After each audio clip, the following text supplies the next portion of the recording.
another at-home art video. Today we are going to be transforming our washable markers into paint with a simple trick. And to create that magic, you're going to need your washable markers and also a paintbrush and a cup of water. If you don't have a paintbrush, no worries. You can just do the painting part by coloring in with marker. But if you do have a paintbrush, you're gonna wanna make sure to grab it with a cup of water so that you can see the magic that we're gonna create.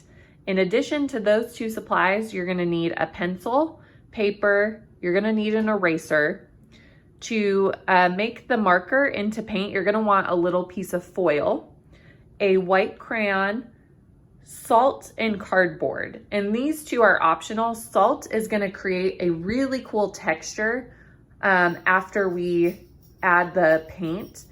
And cardboard is optional if you want to create this cardboard frame to frame your art piece. So go grab the supplies that you have and let's get started. All right, boys and girls, so to get started, you want to get your piece of paper and your pencil. And right here, I've drawn some underwater animals. We have a shark, a whale, a dolphin, a jellyfish, an octopus, a turtle, some little fish, and then some seashells. And there are a lot more ocean animals. These are just some ideas to get you started. If you think of another one and you want to add that to your artwork, go ahead. But to get started, I want you to pick one large sea animal. So of our large options, there's a shark, a whale, and a dolphin. So for mine, I'm gonna start by drawing a whale. So I'm gonna go ahead and draw him now.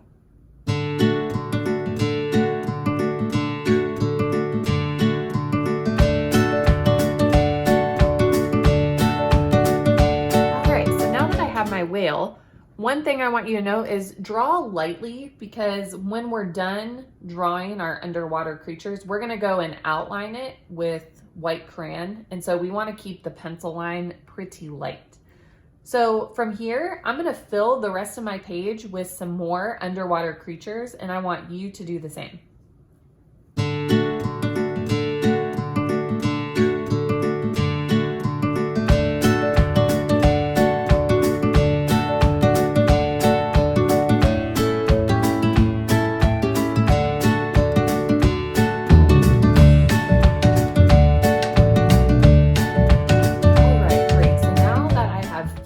Page with some underwater fish, I want to add some dividing lines for my water.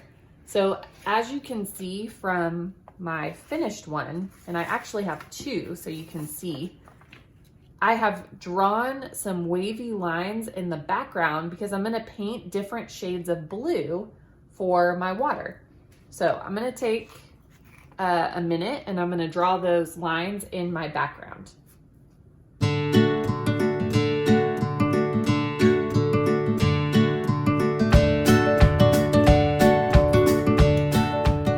So great, now I have my lines in the background, and notice that I'm using overlapping.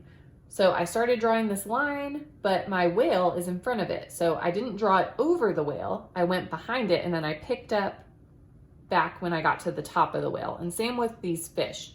So that is called overlapping, when something is in front of something else and it looks like it's creating depth. So from here, I'm going to take my white crayon and I'm going to outline everything I did in pencil.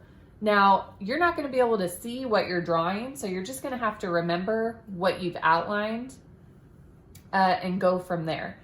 You do want to outline a little bit thicker than the line, because this is going to create a barrier when we start painting. Because this is wax, the water is going to repel off of it and you're going to be left seeing your white outline.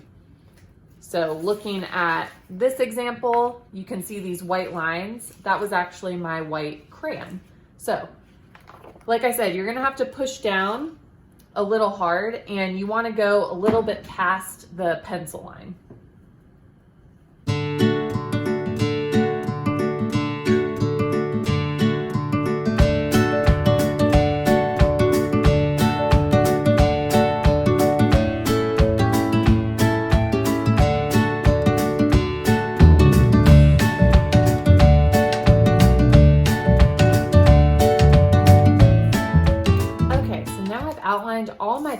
lines with the white crayon. You can't see it unless you look really, really close because the white crayon is the same color as the paper. But now we get to do the fun part. So if you have some washable markers, you'll want to get them out now. You'll also want to get some foil, as well as water and a paintbrush. And so from here, we're going to learn a little magic trick to turn these washable markers into watercolor paint. So from here, you want to pick the colors that you want to color in your fish. So I want my whale to be purple. So I'm gonna color some purple there. And the foil is a shiny texture. And so when you put the marker on it, the marker's not gonna dry. And so that is exactly what we want to create our watercolor effect. And then, so this is the colors I'm gonna use for my animals. And then for the water, we're going to mix different types of blue. So I'm gonna add a lot of blue. I'm gonna add a lot of purple, and I'm gonna add a lot of green. So up here is what I'm gonna use for my animals. Down here is what I'm gonna use for my water. So to get started, you wanna have your brush dipped in some water, and then you're going to dip that paintbrush in the marker, and then you're gonna start putting it on your paper. And as you see, it creates this beautiful watercolor effect, which is exactly what we want. So this is perfect to do if you all don't have marker or have paint at home, but you have markers, and if you have a paintbrush, you can create your own paint. And as you can see, as I start to hit the white, it's gonna bounce back off of it. So I'm gonna be able to see that outline, which is exactly what I wanted. Now, to get your color to be a little bit brighter, you're gonna wanna add less water and more of the marker ink. To get it to be lighter, you're gonna do the opposite. You're gonna add more water with less of the ink. So I want the top of my whale to be darker than the bottom. I want his belly to be like a really, really light purple. So I'm gonna go back, add some more. If you need to add more marker to your foil, you can go ahead and add that as you go. All right, so from here, I'm going to take some time and finish coloring in all of my animals.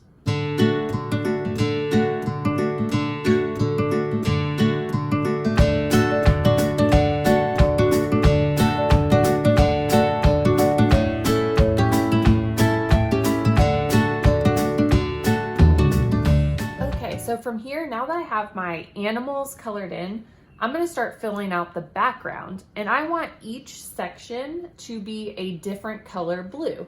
So I'm gonna start, and I'm just gonna use my plain blue, not mixing anything, and I'm gonna start coloring in this section right here.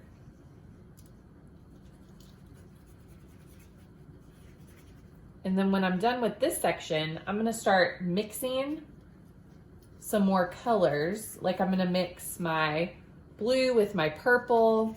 I'm gonna mix my blue with my green to create some other really beautiful ocean colors.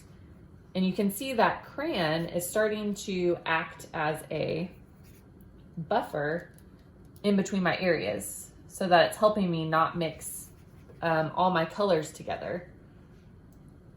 Because if I didn't have that, the water would just start bleeding. All right, so I'm gonna finish painting my water, and you'll see me mix my different colors to create some really cool blues.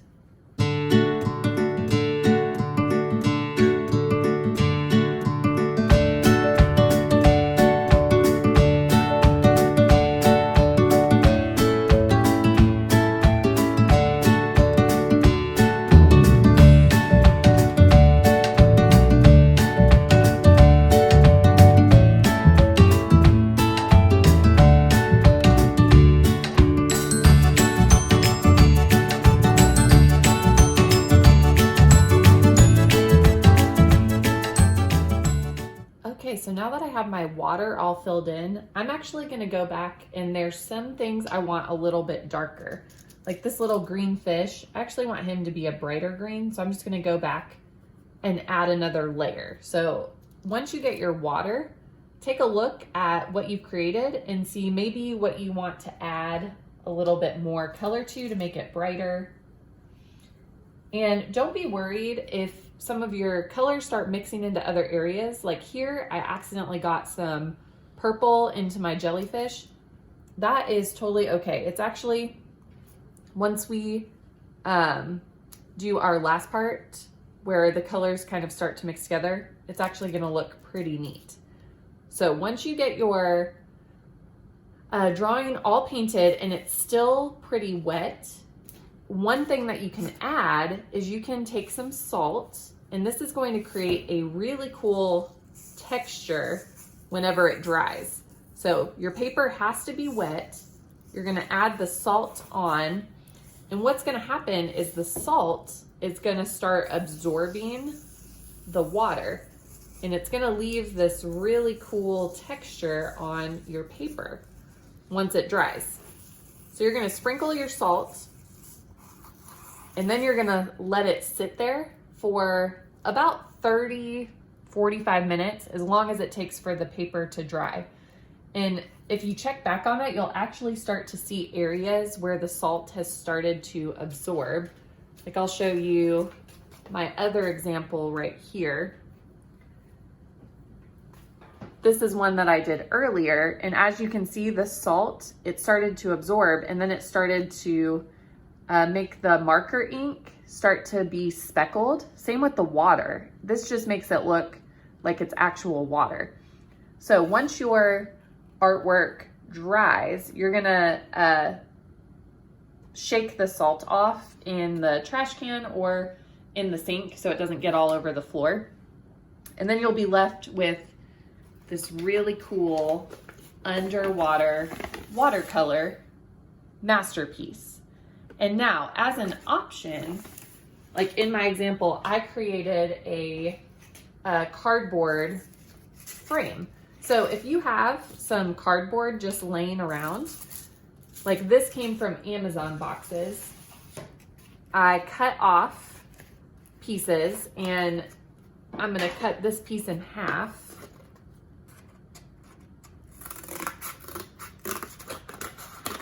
If you don't have boxes laying around, you could use a cereal box, a snack box.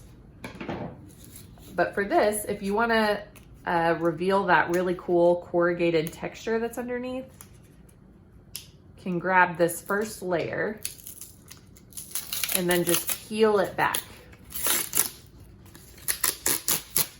And once you peel that off, you're left with this really awesome corrugated texture. And so that is what I used to create my frame. So I created these strips, and I laid it out over my artwork, and then I cut it to the size that I needed, and then glued the frame together with just regular liquid glue. And then to get your artwork to stick to it, you just tape it on the back. And sometimes when you're ripping that layer off, it may leave some. You'll just have to go through and kind of peel that off if you like that texture. So this cardboard frame, totally optional, but if you have some cardboard laying around, it's just a fun and easy way to frame your artwork. All right, boys and girls, there you have it. Our under the sea watercolor paintings. Can't wait to see yours.